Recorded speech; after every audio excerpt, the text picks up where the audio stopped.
Okey. 235 Bismillahirrahmanirrahim. Antara yang termasuk dalam masalah yang masalah al-khilaf fi at-taghrim bi akhzil mal.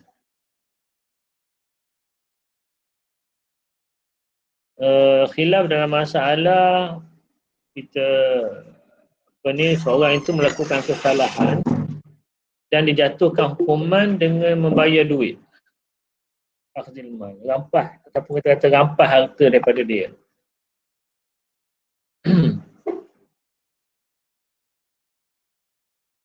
Saya bagi contoh yang mudah, contoh macam ni lah.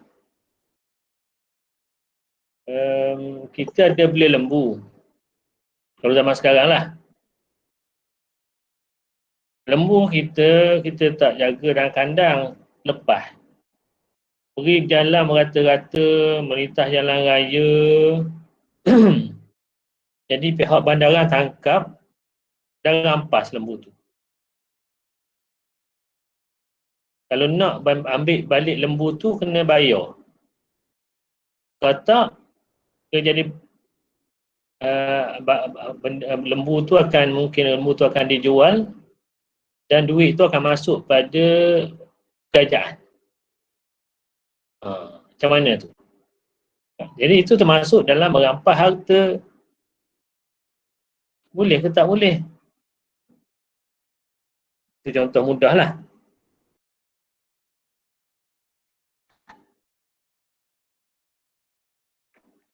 Okey.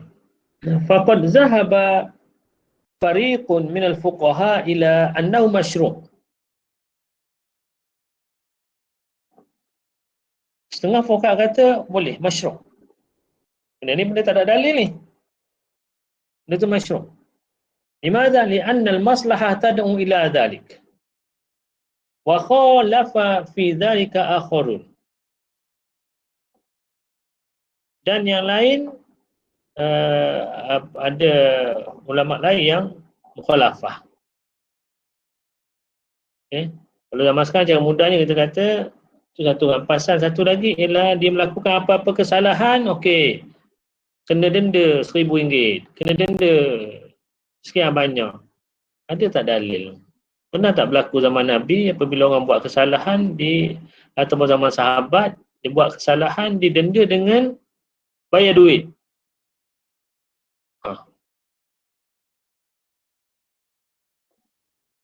Tak. Dia ditangkap pasal apa? Berbuka. Dia makan depan ramai bulan puasa. Kena tangkap. Jadi apa? Kena bayar sekian. Contohnya. Denda. Boleh ke? Itulah.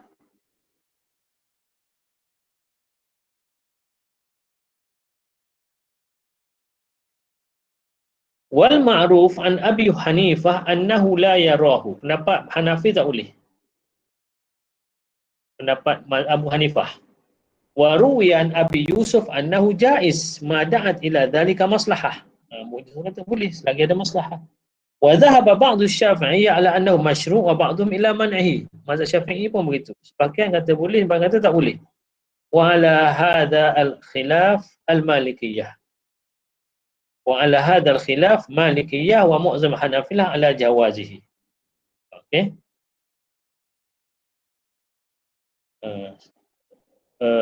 Malikiyah, Hanabilah kata boleh. Walladhi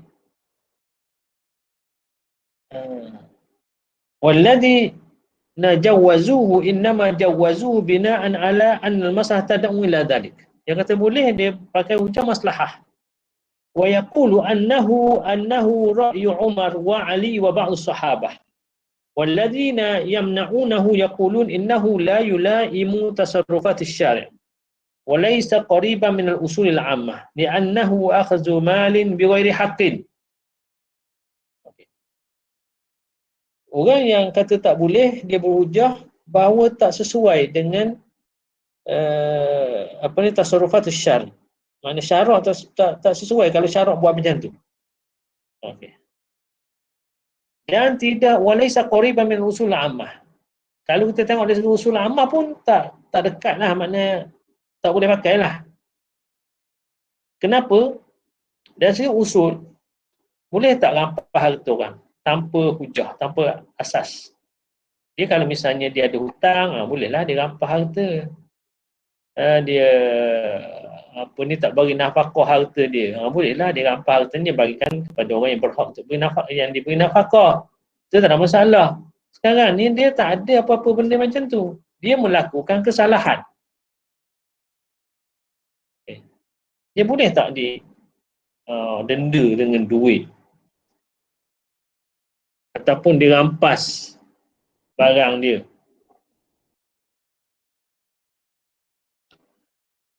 Okey.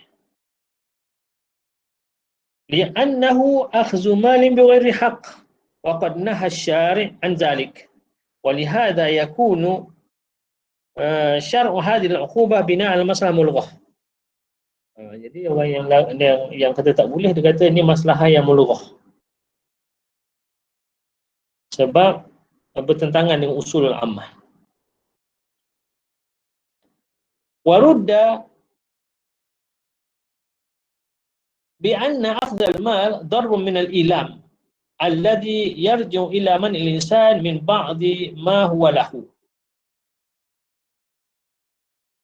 Sebab golongan yang mengata tak boleh, dia kata hukuman ialah yang sesuatu yang menyakitkan, yang menyebabkan orang itu boleh insaf. Kalau kita tengok hukuman-hukuman, sama ada kena sebat, dan sebagainya. Jadi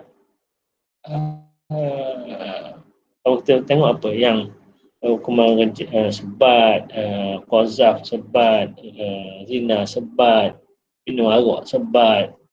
Jadi benda-benda yang agak kita kata menyebabkan orang tu insaf lah. Mana betul hukuman yang kena pada badan.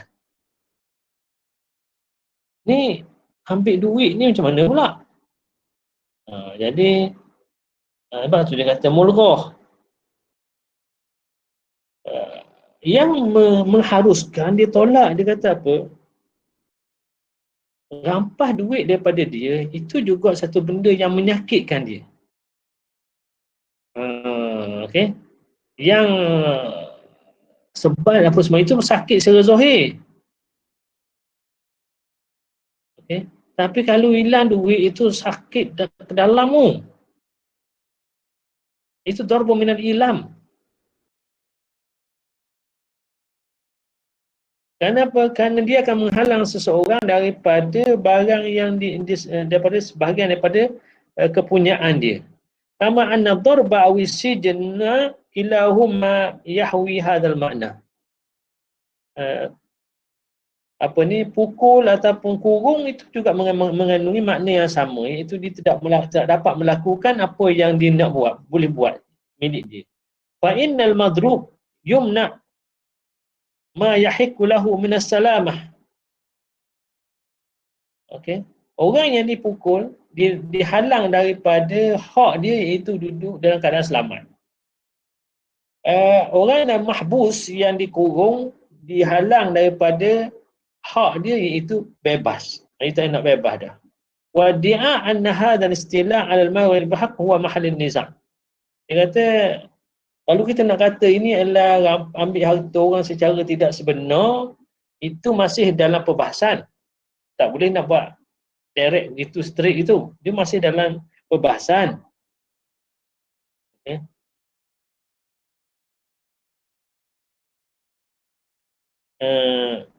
Atu'addul maslahah sababan syar'iyyan yatarattabu 'alaihi taghrim bi akhdhil mal idza ma da'at ila dhalika da'iyah am la tu'addu. Jadi ada satu persoalan, dia kata adakah maslahah itu sebab yang syar'i yang menyebabkan boleh rampah harta apabila ada keperluan ataupun tidak dia boleh. Jadi benda itu benda yang khilaf. Jadi khilaf di sini apa? Sebabnya ialah dari segi maslahah.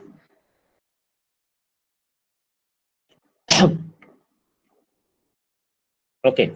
Nombor 5. Qatlul jama'ah bil wahid.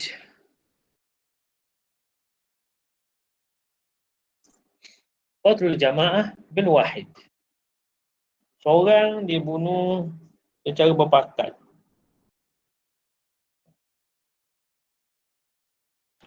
Zahaba, adakah satu kumpulan yang membunuh seseorang itu secara berpakat itu akan dijatuhkan hukuman qisas, hukuman bunuh balas pada semua orang ataupun tidak? Sebab yang mati hanya satu nyawa. Jadi sepatutnya satu nyawa, yang fair dengan satu nyawa ialah satu nyawa juga. Tiba-tiba satu nyawa yang mati dibalas dengan 5 nyawa. Adil ke macam tu? Yang mati seorang je. Tiba-tiba 5 orang kena mati disebabkan seorang ni. Jadi dibalas. Jadi nampak macam tak seimbang. Sebab dari segi dalam Quran kata annan nafsa bin nafs wal aina bil ain, contohnya. Satu jiwa dengan satu jiwa. Jiwa dengan jiwa kena sama seimbang. Okey. Jadi boleh tak bunuh satu kumpulan dengan sebab kumpulan itu bunuh seseorang? Zahaba ila dhalika fariqun minal fuqaha khasyata iflatil qatil amdan min al-qisas idza arada al-iflat minhu bi isyraki ghairihi ma'ahu fayashi'ul qatlu wa yakhtallu al-amnu wa ala dhalika aksar fuqaha. Kebanyakan fuqaha kata boleh. Kenapa boleh? Ialah kalau tak kena bunuh maka orang akan buatlah. Contohnya seorang tu dia benci pada seorang. Memang dia takut nak bunuh dia ni. Tapi kalau dia bunuh seorang dengan seorang, dia sendiri yang bunuh, maka nanti dia akan dibunuh balas. Okey. Tapi kalaulah kita pakai kata tak boleh bunuh sebab kalau ramai tak boleh bunuh sebab tak seimbang. Maka dia akan cari geng lah. Dia cari 3-4 orang geng, dia pun bunuh serentak. Jadi mereka semua selamat, tak kena bunuh balas. Mungkin kena diat je. Kena bayar diat. Dia kena diat, mungkin mereka ada duit. Tapi tak kena bunuh balas. Jadi orang akan cari orang lain lah. Kalau sekiranya tak kena bunuh balas, kalau sekiranya kumpulan bunuh seorang. Okey. Wa khalafa fi dhalika fariqun akhar lima rawahu fi ma'na al-qisas min al-musawah al-badiyah fi qawli ta'ala al-hurru bil-hurri wal-'abdu bil-'abdi wal-unsa bil-unsa. Satu kumpulan fuqaha dia kata tak boleh sebab tak ada musawah di situ. Quran sebut al-hurru bil-hurri wal-'abdu bil-'abdi wal-unsa bil-unsa. Maksudnya kena seimbang. Jadi 1 dengan 5 je tu tak seimbang. Wa qad روي القول الأول عن عمر وعلي والمغيرة بن شعبة وابن عباس وبه قال سعيد بن مسيب والحسن وأبو سلمة وعطاء وقتادة وهم مذهب مالك وأحمد والثوري والأوزاعي والشافعي وأبي ثور وأصحاب الرأي. Kumpulan pertama yang mengatakan bahawa boleh bunuh ramai disebabkan orang yang beberapa orang ramai itu dia bunuh seseorang atau kena bunuh semua yang terlibat tu, itu adalah pendapat ramai kalangan sahabat dan juga mazhabnya ialah mazhab Maliki, Ahmad dan Syafi'i. Hanbali dan Syafi'i, 3 mazhab. Wa huqiya al-qawl ats-tsani an Ahmad fi riwayah anhu wa huwa qawl Ibn Zubair wa Zuhri wa Ibn Sirin wa Habib bin Abi Thabit wa Abdul Malik wa Rabi'ah wa Daud bin Munzir wa Ruwiya bin Abbas wa Mu'az bin Jabal wa Ibn Sirin annahu. Okey. Jadi pendapat yang kedua ialah satu riwayat daripada Imam Ahmad dan juga beberapa orang tabi'in dan juga diriwayatkan daripada sahabat. Dia kata apa? Annahu yuqtalu wahidun minhum wa yu'khadhu minal baqin qisasuhum minad diyah. Ini pendapat kedua. Okey. Katakanlah ya, kalau seorang bunuh seorang, okey, asalnya kalau bunuh dengan sengaja kena bayar, kena qisas lah, kena qisas. Kalau wali si mati itu nak qisas, kalau wali si mati itu kata saya tak nak qisas, saya nak bayaran diat 100 ekor unta. Okey, bayaran diat 100 ekor unta, saya nak yang tu. Okey, maka dia selamat daripada qisas, dia kena bayar 100 ekor unta. Okey, diat.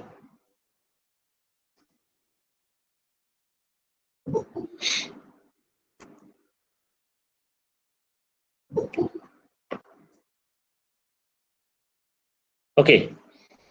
Tapi kalau sekiranya dia ni ramai, katakanlah 4 orang. 4 orang yang bunuh seorang. Maka pendapat pertama kata 4-4 kena bunuh. Qisas. Kalau nak qisas, qisas 4-4. Tak ada qisas seorang je. Okay, kalau nak dia 4-4. Okay. Kalau nak maaf pun boleh juga. Pendapat kedua kata, kalau nak qisas, kena seorang je. Sebab nafsa bin nafsi. Seorang dengan seorang. Dah 3 orang lagi tu, 3 orang tu pakat bayar dia. 100 ekor unta tu, share 3 orang. Itu pendapat kedua.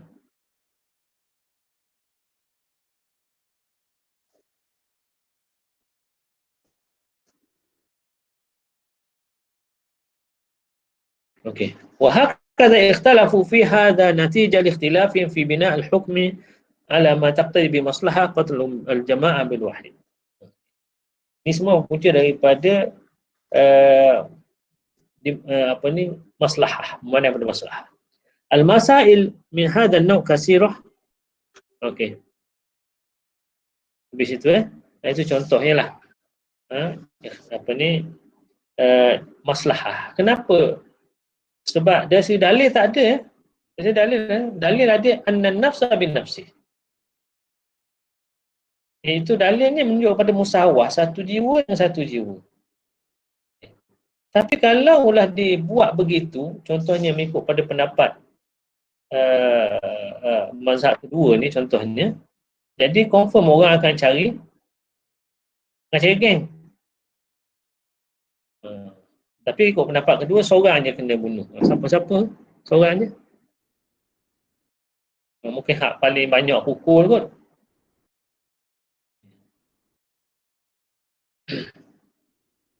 Dia yang menjadi timbul dia kalau yang berpakat itu tidak timbul masalah sangat. Dia yang jadi masalah kalau kamu belajar kriminal kan. Iaitu siapa yang dibunuh ialah siapa yang dengan sebab dia orang tu terbunuh. Betul tak? Baru yang tu dijatuhkan hukum itu kalau mereka tak berpakat. Betul, mereka tak berpakat. Kalau berpakat semua kena. Contoh tak berpakat. Masing-masing bawa pisau. Bunuh seorang. Ada 4 orang ni. Okey. Seorang tu dia putus tangan. Yang tu putus kaki. Yang tu seorang kena paha. Yang tu seorang terus ke jantung. Okey. Ni dah kadang tak berpakat ni. Maka yang kena jatuh hukum qisas ialah yang menyebabkan kematian. Yang tu seorang je kena. Yang kena hukuman mati. Yang lain tak. Kalau tak berpakat. Kalau berpakat, semua kena. Kalau ikut mazhab pertama. Jelas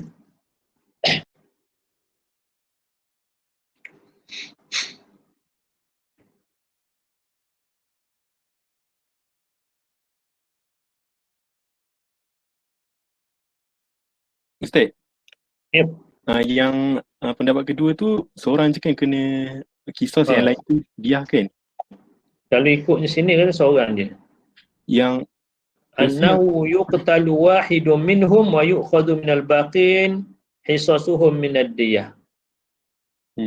Kalau yang dia tu, tiga-tiga orang tu share 100 ekor unta ke ataupun setiap orang tu bayar 100 ekor unta? Tak tak. Share.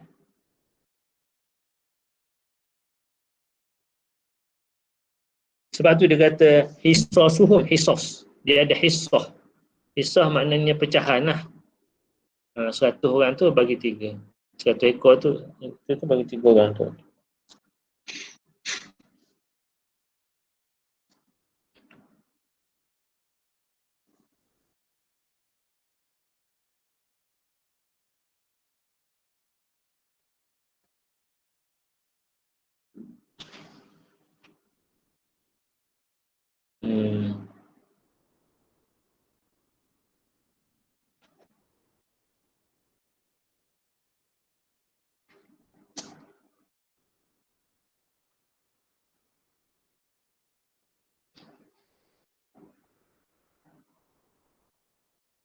Okey.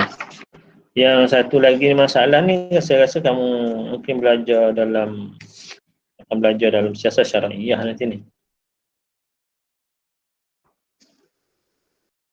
Okey.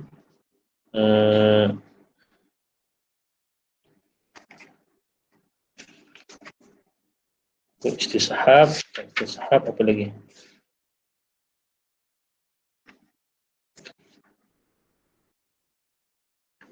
Okay. Tak banyak dah. Okey, antaranya lagi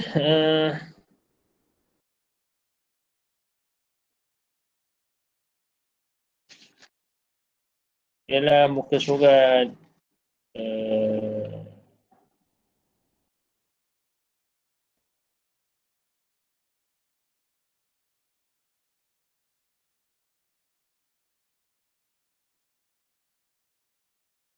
muka surat 239.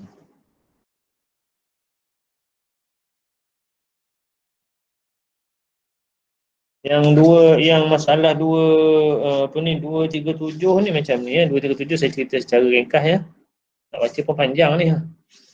Itu zaman Sayyidina Umar berlaku ialah Ardul Kharaj.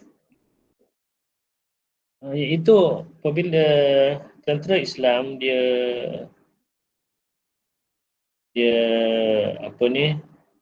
berperang dan mereka akan mendapat harta rampasan perang. Itu kita panggil ghanimah. Kan tahu kan? Ghanimah. Dia ada dua, satu lagi nama dia fight. Tahu kan? Ghanimah dengan fight. Apa beza ghanimah dengan fight? Nabi, apa beza harta ghanimah dengan harta fight? Tak silap saya, fight tu kalau dia lari tak tahu.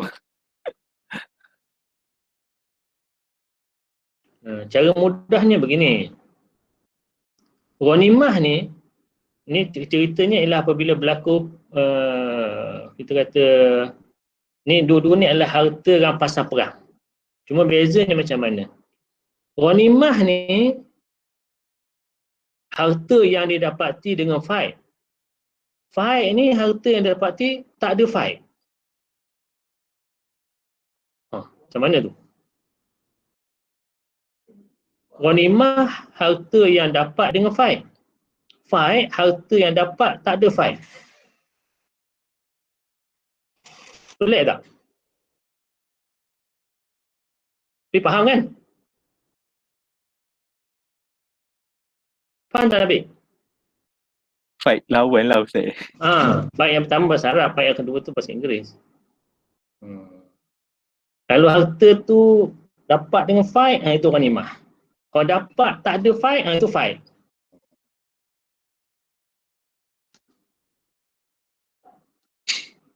Jadi berlaku pada zaman Nabi SAW.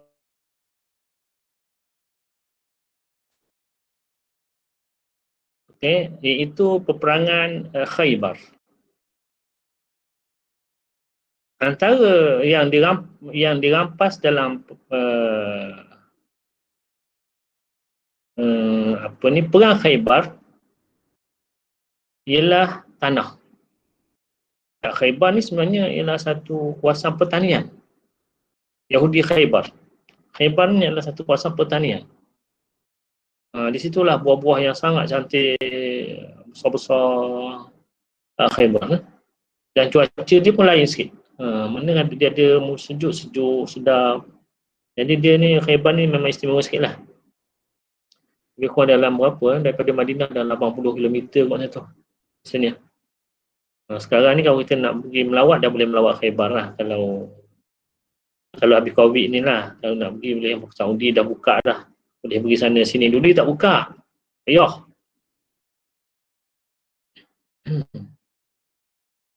Sebab apabila dia Saudi dah kurang duit kan, jadi macam mana cara nak ambil duit, dia buka kawasan lah untuk pelancongan.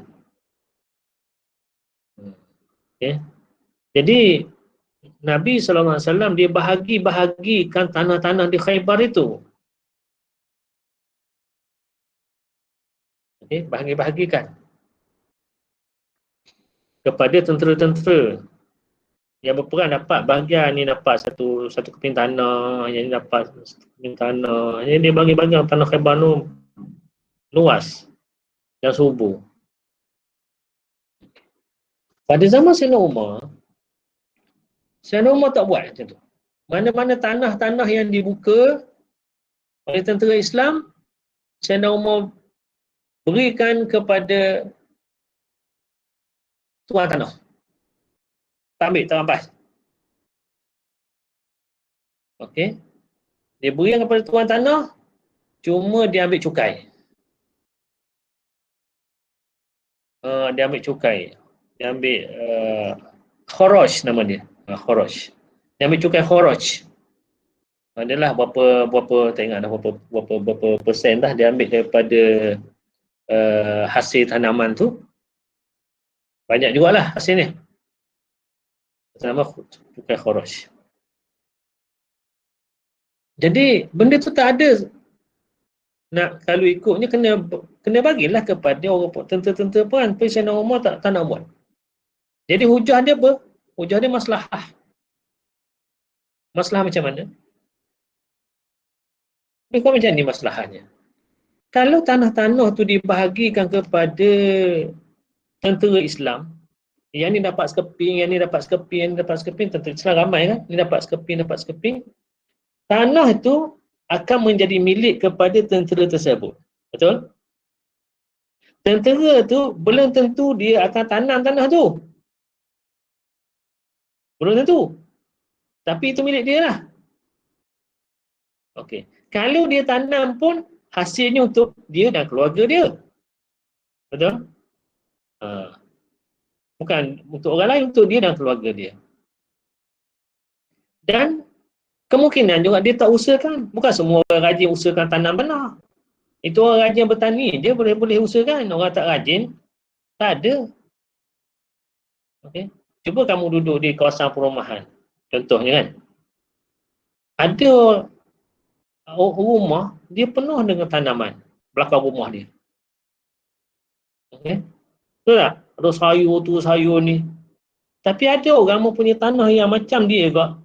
Belakang rumah dia tanam lalang je. Kan?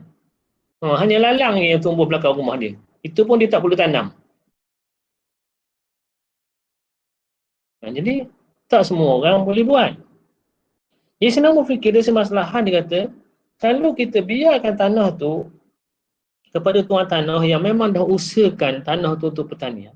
Kemudian apabila dapat hasil, dia kena bayar kepada kita sebahagian daripada hasil itu. Bukan sikit lah, banyak juga. Okey. Jadi dia kata hasil tu boleh digunakan untuk pembangunan negara yang akan dinikmati oleh semua orang. Boleh bina hospital, boleh buat jambatan ke, buat jalan raya ke dan sebagainya untuk ketederaan ke, untuk sekolah ke, boleh buat semua. Sedangkan kalau dibiarkan dibahagi pada setiap orang, dia je lah ambil manfaat. Kalau dia buat. Tapi kalau dibiarkan kepada tuan tanah dan tuan usahakan kemudian dapat ambil cukai itu untuk bina apa-apa untuk kemudahan umat Islam, semua umat Islam dapat rasa. Jadi mana yang lebih maslahah? Itu fikiran Sayyidina Umar. Maka dia melaksanakan pada zaman dia tak bagi pada tentera Islam. Dibiarkan kepada tuan tanah je. Itu contoh masalah benda tu. Benda tu mana ada nas.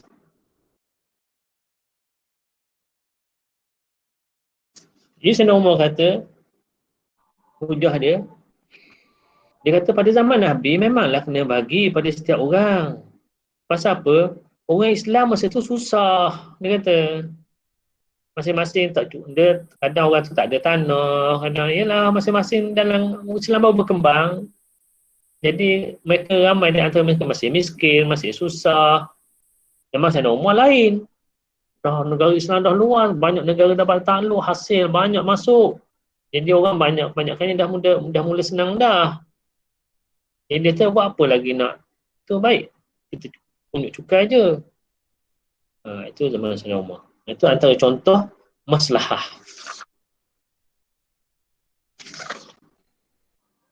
Itu kita panggil masalah mursal lah. Ya. عندي سؤال. Naam. Ya Zamrin. أستاذ إذا الفرق بين الفيء والغنيمة Naam. الفيء بدون القتل الغنيمة نأخذ بعد القتل. Naam. Kama qultu al-fai al-ghanimah biduni fai. Wal fai bi fai. Al-ghanimah bi fai wal fai biduni fai. Mafhum? إذا أستاذ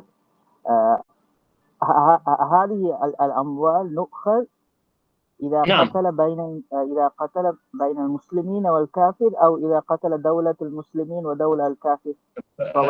في القتال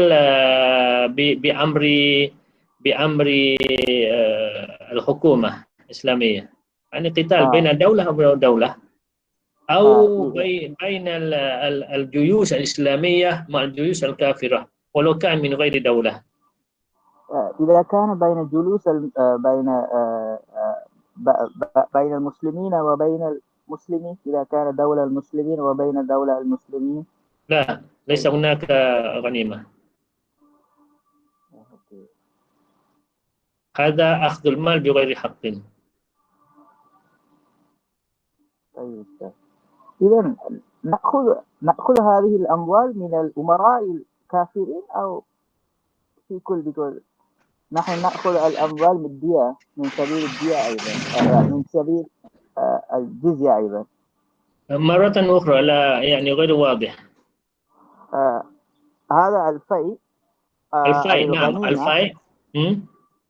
وهذا نؤخذ من أمراء الكفار أو نؤخذ من كل أهل الكفار؟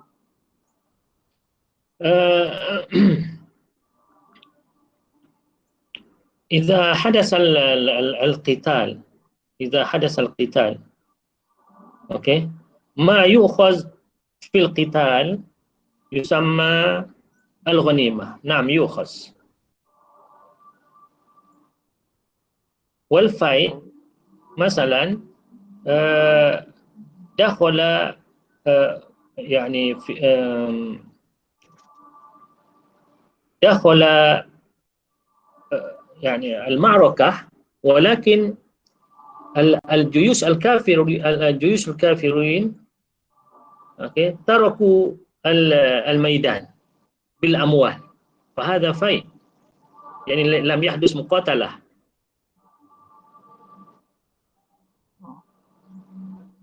طيب. أوكي بدون مقاتلة فيء. مفهوم أستاذ، جزاكم الله خير. أيوة.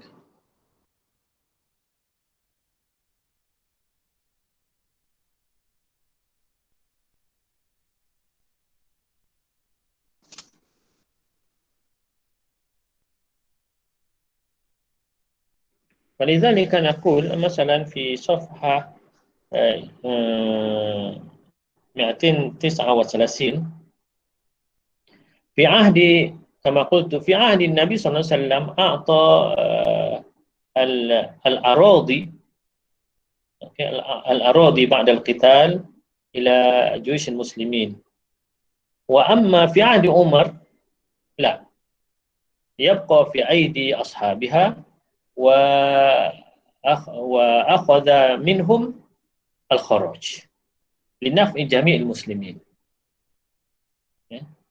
فلذلك نقول في صفحة 239 قبل ومن ذلك يرى أن عمر رأى المصلحة أن ما فعل رسول الله صلى الله عليه وسلم في خيبر لا يسري على أرض السواد وفارس وما إليها. Umar berpendapat bahawa apa yang Nabi buat di Khaybar itu tidak boleh dilaksanakan di tanah yang dirampas pada zaman Sayyidina Umar, iaitu contohnya di kawasan yang dikuasai oleh Parsi, negara-negara yang dikuasai oleh negara Parsi yang luas. Wa ra'a dzalika ar-ra'y alladhi yuhaqqu maslahah al-muslimin. Bahawa kalau dibiarkan kepada mereka, itu adalah maslahah pada muslimin. وقد خالفه في ذلك بعض أصحاب رسول الله صلى الله عليه وسلم لأنهم لم يروا أن تفيد الأحكام أن تقيد الأحكام بما شرع له من مصالح. لأن بعض المصالح بعض الصحابة يخالفون الرأي عمر بسبب مصلحة لأنهم لم يرون ذلك.